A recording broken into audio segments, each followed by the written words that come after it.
And this is what concerns me about free grace theology. And Jeremiah 23, 14, also I have seen a horrible thing in the prophets of Jerusalem. They commit adultery and walk in lies.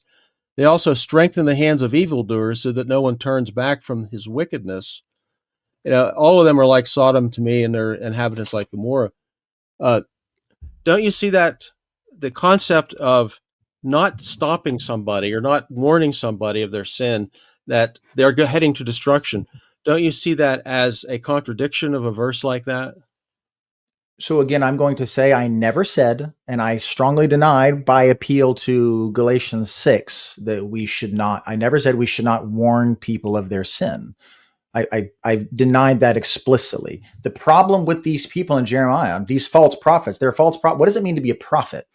It means to speak, or at least to claim to speak for God. Back it was Deuteronomy's at 12:14. I don't have that memorized about the test for the false prophets. These are people who they do these wonderful works, and then they lead you after false gods. They're not. They don't believe. Whether they've ever believed is a separate question. I make no comment on these people's salvation, but they're in that moment. They're not believing in Jeremiah. They're not believing in Yahweh. They're encouraging people literally in that particular time to worship false gods.